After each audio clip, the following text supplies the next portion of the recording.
주를 찬송하게 하소서. 아멘.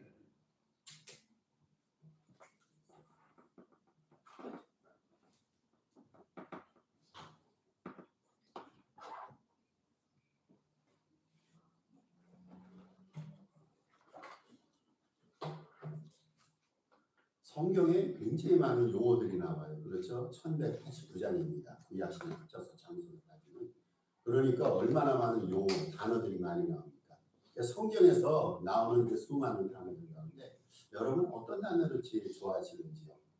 아무래도 저는요, 복이라는 단어를 제일 좋아합니다. 성경의 축복이라든지 복이라든지 은혜. 이런 단어를 우리가 성경을 묵상하며 읽을 때 굉장히 이런 단어들은 읽을 때마다 묵상할 때마다 영혼을 풍성하게 만듭니다. 포근하게 만듭니다. 우리가 사는 시대가 이게 만만치 않아요. 교회당 바깥에만 나가면 좀 어렵고 힘든 일들이 예배를 마치다 나가는 즉시 발생하게 됩니다. 예배 시간에 은혜를 굉장히 많이 받고 심령이 포근했는데 나가기만 하면 이렇게 힘들고 우리 인생을 지치게 하는 수없이 많은 사건과 사연이 일어납니다. 그런데 그때마다 우리가 복이라는 단어를 연상하는 거예요. 성경에 나오는 축복이라는 단어를 연상하면 그렇게 힘이 되고 은혜가 되고 마음이 평온하고 포근할 수가 없습니다. 여러분 복이라는 사람 없어요. 그렇죠? 복이라는 사람이 누가 있어요? 다 복을 좋아합니다. 정말로 좋아합니다. 그래서 한국 사람들은요, 새해가 되면은 참 이거 저는 좋은 인사라 생각해요. 이게 뭐 성경적으로 옳으니 그르니 신학적으로 옳으니 떠나서 우리 한국 사람들이 새해가 되면 인사잖아요. 새해 복 많이 받으세요. 예수를 안 믿는 사람도 그런 인사를 주고받습니다. 복 받으려는 덕담을 주고받는데 이 새해마다 이런 인사를 주고받을 때 얼마나 우리의 영혼이 포근하고 좋습니까?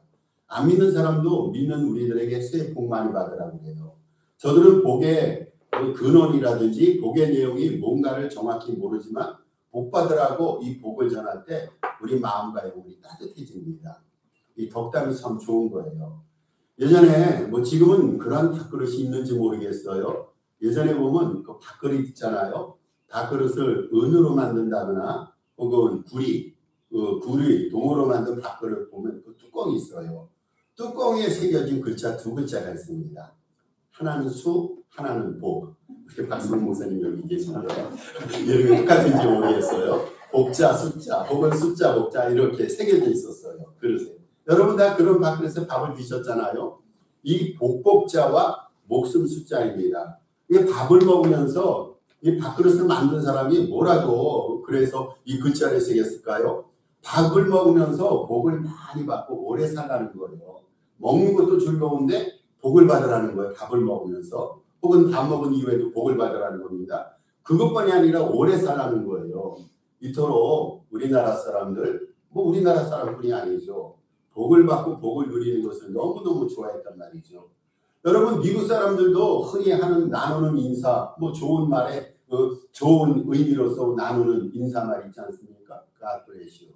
이게 꼭 믿는 사람만 이 문장을 사용합니까? 믿지 않는 사람들도 미국인들 가운데 이 문장을 많이 사용하고 있습니다. 사실요 복이 없으면요 우리 한순간도 못 살아요. 그렇잖아요. 내가 지금 복 받았다라고 우리가 그것을 간증하지 않는다 하더라도 만약에 복이 없다라고 생각하면 한순간도 못 살아요. 세상이 얼마나 거치고 얼마나 살아가기 힘듭니까? 근데 이런 세상은 힘있게 살아갈 수 있는 비결이 있다면 그래. 오늘은 힘들더라도 내일은 내가 복 받을 거야. 그 복에 대한 희망이 있기 때문에 어려운 순간 고비고비를 우리가 경험하면서 이겨나갈 수가 있어요. 여러분 우리가 인식하든 인식하지 못하든요. 인생 여정이라는 것은 하나님의 축복의 과정이에요.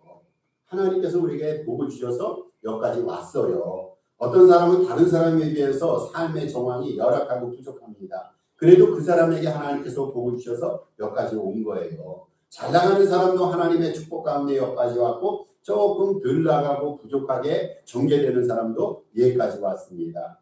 인생 여정은요. 하나님의 축복의 과정이에요. 한순간도 우리가 하나님의 축복 없이는 못 삽니다. 한순간도 하나님의 사랑과 은혜 없이는 우리는 못 삽니다. 오늘 본문에 보면요. 시편 67편은요. 이스라엘의 3대 절기가 있어요. 3대 절기 여러분 아시죠? 오순절이 있고 장막절이 있고 장막절이 있고 오순절이 있고 또 하나 생각이 안 납니까? 뭡니까? 초막절입니다. 초막절이 장막절이에요. 오순절이 있고 유월절이 있고 장막절이 있는데 이 세 개 절기 가운데 장막절에 오늘 시편 67절은 이스라엘 백성들이 장막절에 주로 암송했던 시입니다. 여러분 이 시인, 이 저자는요 하나님의 복이 이스라엘은 물론 온 이방 세계까지 미치기를 간구하면서 선민 이스라엘이 제사장 나라에서의 사명을 부여받았음을 암시하고 있습니다.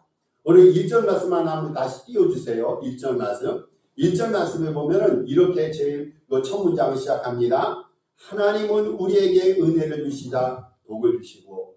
여러분 누가 이스라엘 백성들에게 복을 주신다고요? 우리라면 믿는 우리를 말합니다. 그 당시에는 이스라엘 백성들입니다마는 우리를 말하는데 우리에게 누가 복을 주십니까? 하나님이라는 거예요.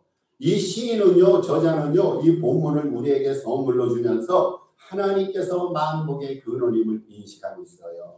여러분 만복의 근원은 하나님입니다.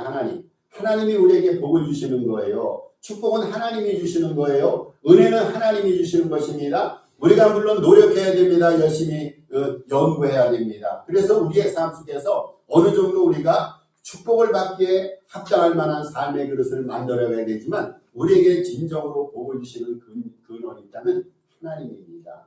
여러분 찬송가에도 보면 하나님을 만복의 근원이라고 얘기하고 있어요. 하나님께서는 복의 생산자입니다. 우리가 장차 하늘나라 가면요 우리는 진귀한 광경을 바라보게 되는데 하나님께서 복을 만들고 생산하신 것을 우리는 목도할 겁니다. 하나님께서는 지상에 있는 모든 인류들에게 만민들에게 복을 주시기 위해서 그 복을 계속해서 하늘나라에서 생산하고 창조하고 있어요.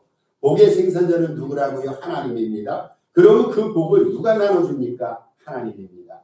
그래서 하나님께서는요 복의 생산자가 되고 복의 수요자가 됩니다. 우리가 지금까지 잘 불렀던 찬송가 28장 그 작시자도 이렇게 말합니다. 복의 근원 강림하사 찬송하게 하소서. 복의 근원이 우리에게 오셨는데 그분이 예수님이에요. 여러분 감사하지 않습니까? 우리 하나님이 만복의 근원이 되시는데 그분이 지금까지 우리에게 복을 생산하시고 수혜해 주셨는데 우리 주님께서는 만복의 근원이신 예수님을 지상에 보내셔서 주님을 믿을 때 복에 충만한 삶을 누리도록 축복을 베풀어 주시고 있어요. 하나님의 축복으로 말미암아 우리 인생이 존재하며 하나님의 축복으로 말미암아 우리의 삶이 늘상 즐거움과 풍요로운 삶을 누립니다. 따라서 우리들은요 하나님 앞에 복을 간구해야 됩니다. 우리 교회들은 복을 많이 받아서 그런지 저한테 그런 설교를 요청하지 않는데 예전에 목회하다 보면 꼭 1월 달에 이제 새해 첫 주부터 1월 달부터 한 달 동안은 축복에 관한 설교를 하더라고 여러 성도들이 부탁을 했어요. 새해 연초부터 복 받고 싶다는 겁니다. 그럼 제가 이제 성도들의 요청을 받아서 1년 동안 한 달 동안은 늘상 축복에 관한 설교를 많이 했어요. 우리 여러분들은 축복을 많이 받으셔서 그런 설교 요청이 없는 걸 알고 있는데 이렇게 우리는요 하나님 앞에 축복을 간구해야 돼요. 왜냐하면 하나님께서 축복을 만들고 그 축복을 우리에게 수여하는데 만약에 우리가 하나님 앞에 이 축복을 간구하지 않는다면 얼마나 억울합니까? 하나님은 우리에게 복을 주시기 위해서 그 복을 지금 아주 여러 가지 계획을 따라서 만들고 계시는데 그래서 우리는 하나님 앞에 축복을 간구해야 됩니다. 여러분 복만을 간구하는 것은요 온전한 믿음이 아니에요. 그렇잖아요. 예수 믿을 때 우리가 축복만 가지고 신앙생활의 전부를 여깁니까? 때로는 축복이 아닌 우리가 해석할 때는 고통과 아픔의 상처라고 생각하는 것들도 이 믿음 생활의 과정이 됩니다. 신앙생활의 과정이 됩니다. 그래서 우리가 축복만을 간구하는 것은요 이건 성경적이 아니에요. 분명히 하나님께서는 축복의 생산자가 되시고 축복을 우리에게 베풀어 주시는데 그 축복만을 간구하는 것은 온전한 믿음이 아닙니다. 축복만을 간구하는 것은 온전한 믿음이 아니란 말이죠. 여러분 그렇다고 해서 현실적인 복을 무시하고 거부하는 것은 이게 온전한 믿음입니까? 저는 간혹가다 그런 설교를 들으면서 제 영혼이 미칠 때가 있어요. 하나님은 영이시기 때문에 영적인 축복만 간구하라는 거예요. 우리의 삶 속에서는 영적인 길로만 가야 된다 그렇게 얘기하는데 여러분 우리는 육체를 입었단 말이죠. 현실 세계에 살아가면서 현실의 복이 필요하고 현실의 믿음, 현실적으로 필요한 것이 우리에게 있어요. 그것도 우리가 하나님 앞에 간구해야 됩니다. 복만을 간구하는 것은 온전한 믿음이 아닙니다. 그러나 현실의 축복을 무시하는 것도 온전한 믿음이 아니란 말이죠. 그래서 사도 요한이요 그런 말을 했어요. 그렇게 간구하라고 우리에게 요청합니다. 사랑하는 자여 내 영혼이 잘되고 범사가 잘되고 강건하기를 내가 간구하노라. 그것을 우리에게 기도하라고 일깨워 준 거예요. 우리의 영혼이 잘 돼야 됩니다. 그런데 우리의 범사도 잘 돼야 된다는 거예요. 여러분 우리의 범사가 잘 되기 위해서 어떻게 해야 됩니까? 하나님의 복을 주셔야 되는 거예요. 우리의 육체가 강건하기 위해서 건강의 축복을 하나님 우리에게 주셔야 됩니다. 성경에 보면요 예수님께서도 그런 말씀을 많이 하셨어요. 당신의 이름으로 무엇이든지 우리에게 구하라고 했어요. 무엇이든지를 말합니다. 영적인 축복은 물론이거니와 현실적인 축복도 구하라고 주님은 말씀하셨어요.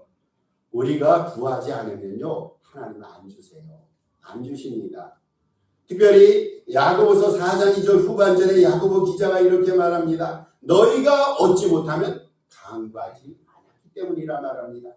하나님은 주시려고 우리에게 기다리고 있는데 기도를 요청하기를 하나님 원하고 계시는데 여러분 우리가 기도하고 하나님 앞에 간구하지 않았어요.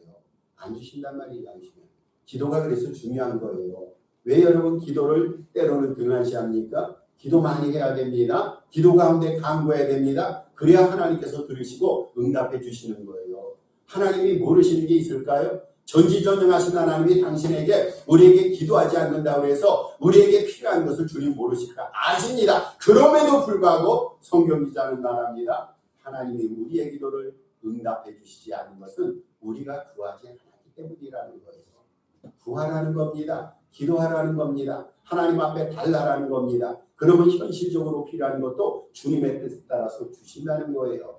영적인 축복만 간구할 것이 아니라 현실적이고 물질적인 축복도 부지런히고 하나님 앞에 구해야 됩니다. 무엇이든지 기도 가운데 하나님 앞에 간구하면 하나님이 그거 주신다고 그랬어요.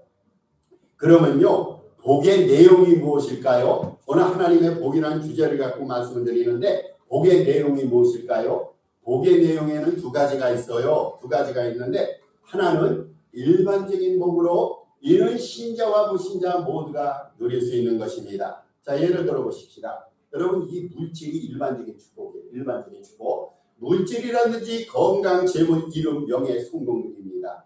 이것은 예수를 안 믿는 사람들도 계속해서 이것을 추구하고 꿈꾸는 것들이에요. 신명기 28장에 보면은요. 개인이 삶의 모든 영역에서 받게 될 실제적인 축복이 나옵니다. 그리고 민족이 받게 될 실제적인 축복이 나와요. 참 감사한 것은요. 일반적인 축복 가운데는 개인이 원하고 바라는 것을 하나님이 주십니다. 우리 교회가 바라는 하나님 앞에 원하는 교회의 축복이 있는데 그것도 주신다고 했어요. 여러분 미국과 대한민국이 정말로 그 공동단체가 돼서 하나님 앞에 원할 때 그것도 하나님이 주십니다. 신명기 28장에 보면요. 개인적으로도 하나님 앞에 복을 받고 공동체도 하나님으로부터 복을 받고 민족적으로도 하나님 앞에 복을 받으면서 누릴 수 있는 축복의 종류들이 많이 예시되고 있는데 이러한 축복들을 일반적인 축복이라 말합니다. 예수를 안 믿는 사람도 잘 살아요. 예수를 안 믿는 사람도 자녀가 잘 나갑니다. 비즈니스가 잘 됩니다. 이게 일반적인 축복이에요.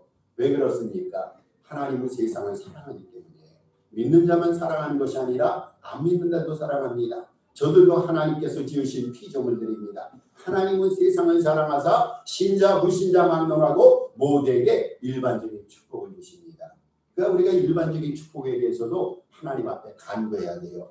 또 하나의 축복이 있습니다. 저는 이 두 번째 축복이 더 중요한 축복이라 생각하는데 또 다른 축복은 신령한 축복입니다. 이것은요 성도만 누릴 수가 있어요. 성도만. 자 그러면요 예수 믿는 사람은 두 가지 축복을 동시에 누릴 수가 있어요. 일반적인 축복과 신령한 축복을 동시에 누릴 수 있습니다. 안 믿는 사람은요 두 번째 신령한 축복을 받을 수가 없어요. 이 신령한 축복에 대해서 사도 바울은 에베소서 1장 3절에서 이렇게 말합니다. 찬송하리로다 하나님께서 그리스도 안에서 하늘에 속한 모든 신령한 축복을 우리에게 주사. 하늘에 속한 신령한 축복을 우리에게 주사.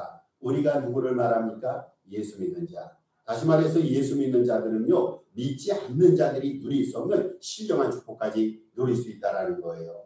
이어서 사도 바울은 신령한 축복이 무엇인가 그 내용에 대해서 얘기합니다. 이게 이제 에베소서 1장에 나오는 거예요. 여러분 신령한 축복이 뭡니까? 우리가 주님의 은혜 가운데 죄사함을 받은 거예요. 예수님의 보혈로 우리가 죄사함을 받았어요. 그렇잖아요. 예수님께서 십자가에서 보혈의 피를 흘려주셔서 그 피가 달가에 우리의 죄가 용서함을 받고 우리가 믿음 안에서 의롭게 됐어요. 여러분 이것은 세상 사람들은요 누릴 수 없는 축복이에요. 그리스도 안에서 주님의 보혈을 비로소 죄사함을 받은 것, 신령한 축복이란 말이죠. 또 한 가지 축복이 있어요. 우리가 하나님의 자녀된 겁니다. 여러분 우리가 하나님을 어떻게 아버지라 부릅니까? 우리의 육신의 아버지가 있단 말이죠. 그런데 우리는 기도할 때마다 삶의 현장에서 살아가는 순간마다 하나님을 아버지라고 불러요. 하나님을 왜 아버지라고 부릅니까? 우리는 그분의 자녀가 되기 때문에. 하나님의 자녀가 된 거, 이게 얼마나 커다란 축복입니까? 하나님의 자녀가 되니까요 아버지 하나님의 특권을 우리도 누리게 된다는 거예요. 죄사함을 받은 것이 신령한 복입니다. 하나님의 자녀가 된 것도 신령한 축복입니다. 또 한 가지가 있어요. 그리스도 안에서 예수 믿는 사람이 하나가 됐어요. 하나가. 여러분 우리가 한 지체 한 형제 자매가 됐어요. 그래서 우리는 어려울 때마다 서로를 위해서 기도합니다. 예수를 안 믿는 사람은요 때로는 조언도 합니다. 때로는 충고도 합니다. 때로는 가서 등을 살짝 두드리면서 위로를 합니다. 근데 예수 믿는 사람은요 기도를 할 줄 알아요. 그리스도의 사랑으로 어려울 때 사랑할 줄 압니다. 그러니까 더 큰 위로가 되는 거예요. 여러분 위로가 되지 않습니까? 누군가 어려움에 처해 있는데 성도가 가서 살포시 안아주면서 주의 이름으로 기도해요. 그때 얼마나 큰 위로와 평안을 받습니까? 그리스도 안에서 한 형제가 되고 지체가 되고 이게 신령한 축복이에요. 이거보다 더 큰 축복이 있습니다. 하늘나라의 기업을, 다시 말해서 천국을 우리는 상속받게 됩니다. 영생을 누리면서 하나님 나라를 소유하게 됩니다. 이러한 신령한 축복들을 우리는 주님의 은혜 가운데 받아왔어요. 지금도 그것을 누리고 있습니다. 따라서 이러한 신령한 축복과 일반적인 축복이 하나님이 우리에게 주시는 두 가지 복의 내용이 된단 말이죠. 다시 이제 1절 보여주세요. 1절 후반절에서 1절 전반절에서 하나님은 우리에게 은혜를 주시고 복을 주시고 이 규절인즉 하나님이 만복의 근원이심을 우리가 일깨워주는 규절이고 그 후반절에서 그의 얼굴빛을 우리에게 비추사라고 저자가 얘기합니다. 저자는요 이렇게 기도하는 거예요. 주님의 얼굴빛을 우리에게 비춰달라고 기도합니다. 여러분 우리가 이제 기도를 시작할 때요 늘상 이 기도문을 한번 암송하시면서 그렇게 기도했으면 좋겠어요. 주님 당신의 얼굴빛을 우리에게 비춰주세요. 왜 그런지 아십니까? 최고의 축복이 있어요. 최고의 축복이 있다면 주님의 얼굴빛이 우리에게 비춰지는 겁니다. 주님의 얼굴빛이 우리에게 비춰지는 거. 이게 신령한 축복 가운데 최고의 축복이에요. 그러면은 주님의 얼굴빛이 뭐를 의미합니까? 이게 주님의 영광이에요. 여러분 주님의 얼굴빛이라는 것은요. 주님의 영광을 말합니다. 그리고 그 빛이 우리에게 비춰준다는 것은요. 우리 안에 주님 영광이 임재한다는 거예요. 주님 영광이 우리 안에 임재한다는 것. 이것을 간과하는 거예요. 여러분 이 세상에서 가장 커다란 축복이 있다면 뭡니까? 하나님이 영광스럽게 우리 안에 들어오시는 것. 하나님의 영광이 우리 안에 임재하는 것. 하나님의 영광이 빛이 우리 영혼에 빛을 비춰주는 것. 이것처럼 커다란 축복이 어디 있을까요? 인생의 궁극적인 목적이 뭔가요? 하나님이 우리를 왜 예수 믿게 하고 왜 이 세상에 태어나시게 하고 왜 주님의 일을 하게 합니까? 그것은 개인적인 욕망과 행복을 취득하라는 의미가 아니에요. 주님께서 이 세상에 우리를 불러주시고 태어나게 하시고 주의 자녀로 삼아주시고 하나님의 은혜의 구원의 도를 우리에게 허락하신 것은 그분을 찬양하며 그분의 영광을 드러내도록 하기 위해서입니다. 인생의 궁극적인 목적이 있다면 다른 데 있는 게 아니에요. 하나님의 영광을 드러내는 거예요. 그래서 고린도서 10장 32절에서 사도 바울이 말하지 않습니까? 먹든지 마시든지 주의 영광을 위해서 하라고. 여러분 정말로 우리가 이러한 심정을 가지고 음식 들고 있어요. 물을 마실 때도 주님의 영광을 위해서 물을 마셔야겠다. 그래야 된다는 거예요. 주님의 일을 하면서도 이 일은 내 업적과 실적을 자랑하기 위한 것이 아니라 주님의 영광을 위한 거라는 거예요. 여러분 복음을 전하면서 설교하면서 이 일의 궁극적인 목표 지점이 있다면 하나님 앞에 영광을 돌리기 위한 거라는 거예요. 그 하나님의 영광의 존재가 우리 안에 들어왔어요. 하나님의 영광이 우리를 비추는 거예요. 이것처럼 커다란 축복이 어디 있습니까? 이게 신령한 축복 가운데 우리가 누릴 수 있는 최고의 축복이 됩니다. 여러분 만약에요 우리가 일반적인 복도 받고 하나님으로부터 은혜를 많이 받아서 남들보다 풍성한 삶을 살아간다 하면서도 주님의 영광이 만약에 없다면 그럴 일은 없어요. 우리는 주님의 영광을 지금 담고 있어요. 주님의 영광이 우리의 인생을 빛내고 있는데 만약에 주님의 영광이 모든 것을 다 갖추면서도 주님의 영광이 없다면 이는 수치이고 파멸입니다. 솔로몬이 성전이 지어졌어요.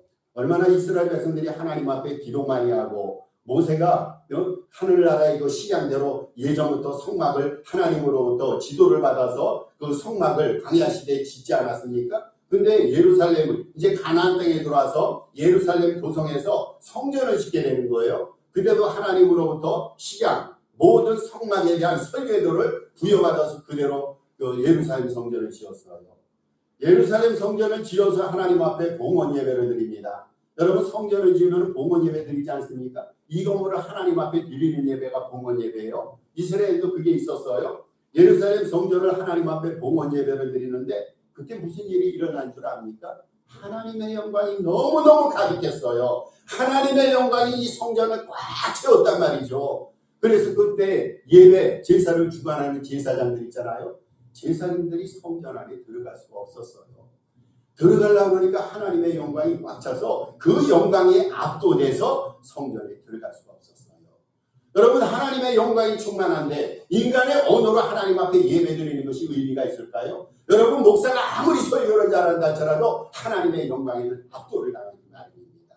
만약에 우리 사무소의 동산교회 이 예배당에 하나님의 영광이 가득 찼다면 우리는 찬양도 의미가 없고 인간적으로 하나님 앞에 드리는 예배 내용과 예배 요소 순서가 사실은 별로 의미가 없어요.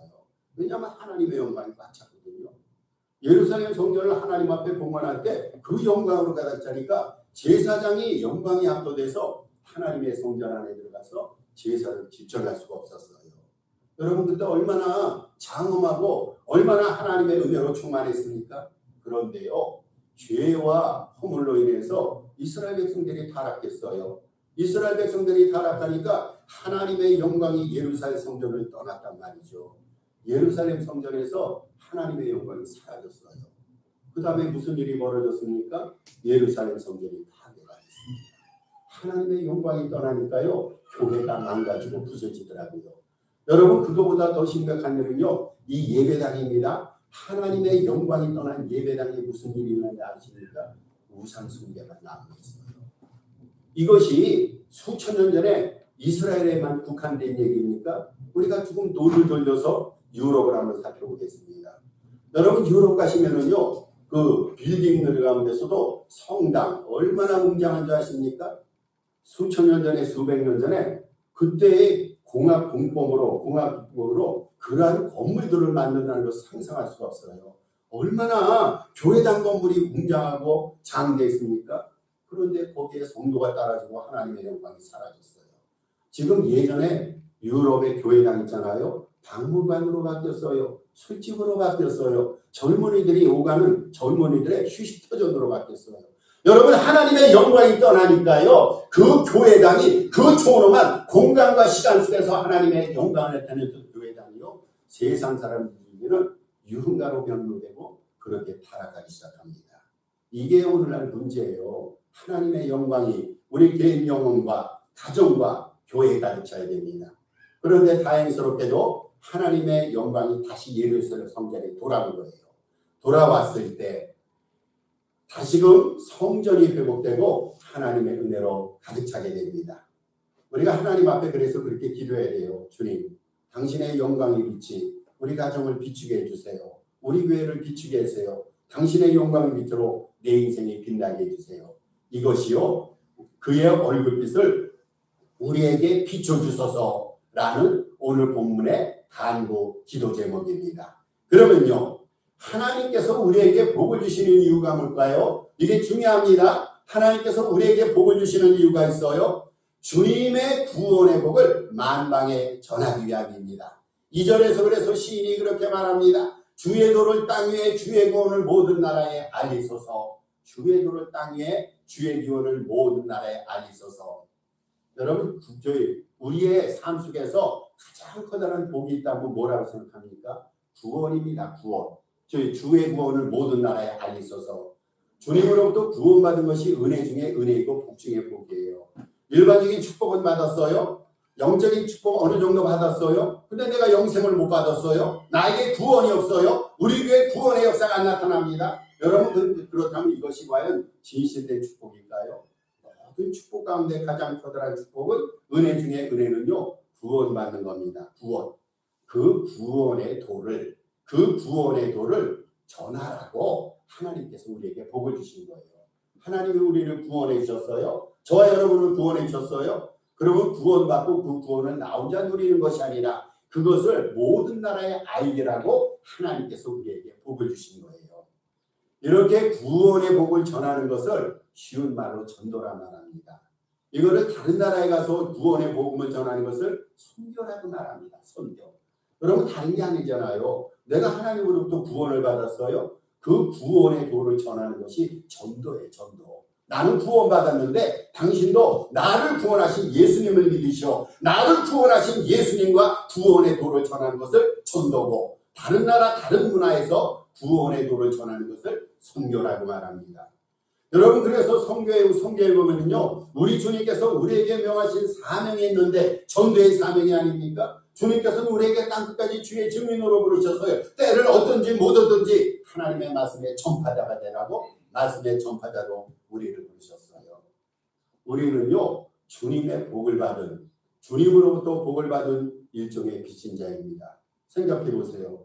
나에게 어떤 자격과 조건이 있어서 하나님이 우리에게 복을 주셨어요? 아니란 말이죠. 하나님의 무조건적인 은혜예요. 그렇다면요, 우리는 빚진 자예요. 여러분 그렇다면 빚진 자가 어떻게 해야 됩니까? 빚진 자는요, 빚을 갚아야 돼요. 빚을 갚지 않으면요, 그 사람 사기꾼 도적이 되고 맙니다. 우리가 하나님으로부터 구원의 빚을 졌어요.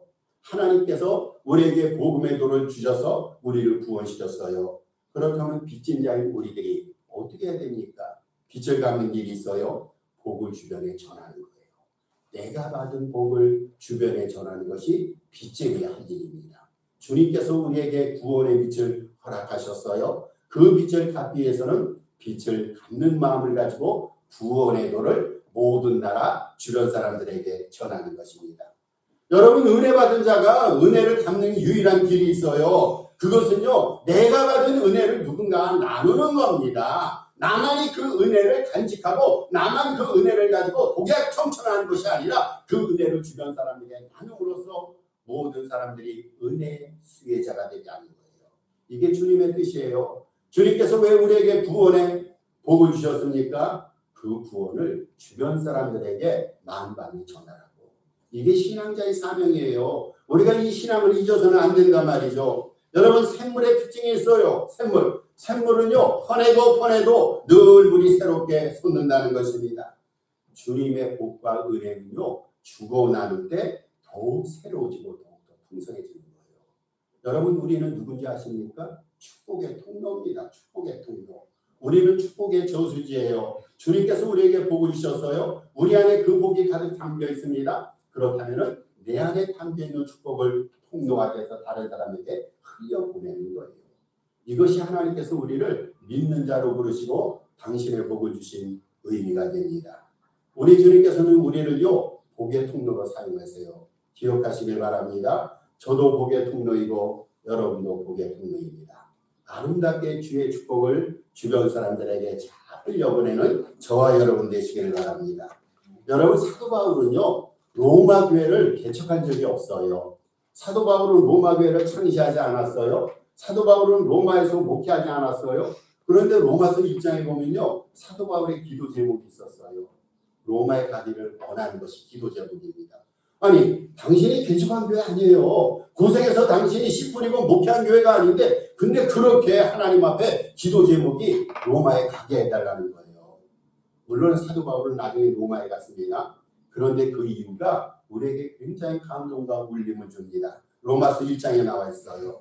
로마에 그토록 가기를 원했던 이유는요, 자신의 신령한 은사를 그들에게 나누어줘서 그들을 경고케 하기 위해서. 나는 하나님으로부터 신령한 축복과 은혜를 받았는데 이거 나눠주고 싶은 거예요. 이게 여러분 바울의 마음이었어요. 우리도 그런 마음을 가져야 된단 말이죠. 하나님이 우리에게 주신 좋은 것이 있어요. 어떻게 해서라든지 이곳 주변 사람들에게, 교회 사람들에게, 이것을 모르는 사람에게 나눠야겠다는 그러한 마음을 가지고 복을 나누다 보면 모든 사람이 복의 수혜자가 된단 말이죠. 그러면요, 주님의 영광의 복을 나눌 때 나타나는 열매 세 가지만 빨리 살펴보도록 하겠습니다. 첫째, 모든 민족이 주님을 예배하게 됩니다. 여러분, 모든 민족이 주님을 예배하게 됩니다. 3절 말씀에 시인이 이렇게 말합니다. 하나님이여 민족들이 주를 찬양하게 하시며 모든 민족들이 주를 찬송하게 하소서. 여러분, 언제 모든 민족이 주님을 찬송합니까? 언제 모든 민족들이 주님 앞에 나옵니까? 그것은 우리가 갖고 있는 영광의 복을 저들에게 나눠줬을 때 저들 속에 흘러들어온 주님의 복 때문에 주님 앞에 찾아나와서 주님을 찬송하고 영광 돌리게 됩니다. 여러분, 만약 우리가 주님의 복을 나눠주지 않았어요. 주님의 복을 우리 안에서만 간직하게 하고 이것을 흘러가게 하지 않았어요. 그러면 저 사람들이 어떻게 주님의 복을 알 거며 주님의 복을 모르는데 어떻게 주님 앞에 나올 수 있으며 주님 앞에 나올 수 없는데 어떻게 주님을 찬송하고 예배드릴 수 있을까요? 이방 사람들이, 주변 사람들이 주님을 찬송하고 주님 앞에 나오기 위해서는 우리가 갖고 있는 주의 복을 저들에게 전해주는 거예요. 이것이 주님 영광의 복을 나눌 때 나타나는 첫 번째 열매가 됩니다. 여러분, 좋잖아요. 내가 주님의 은혜와 복을 받았어요. 그 복을 주변 사람에 전했어요. 근데 주변 사람들이 그 복을 전달받고 하나님 앞에 찾아나와서 하나님을 예배하고 그분 앞에 영광 돌리는 거예요. 그럼 장차 우리가 하늘나라 갔을 때 얼마나 우리 주님으로부터 면류관과 좋은 상급을 받을 수 있겠냐, 그거예요. 두 번째입니다. 두 번째, 주님의 복을 체험한 자들에게서 전도와 선교의 열심이 일어나게 됩니다. 주님의 복을 받으면요, 그 복을 전하고 싶어져요. 이게 사람의 마음이에요. 내가 주님의 은혜를 많이 받았다면 어떻게 해서라든지 그 은혜를 전한단 말이죠. 그래서 모든 사람이 선교사가 돼요. 모든 사람이 전도자가 되는 거예요. 여러분, 특정한 풀타임 담임 목사라든지 풀타임 사역자만 전도자고 선교자입니까? 아니죠. 복을 받은 모든 자들이 전도자이고 증인이고 선교사여야 됩니다. 그런 일이 일어난다니까요. 세 번째입니다. 주님의 복을 체험한 자들에게서 주님의 일에 헌신과 충성 및 열정이 생겨납니다.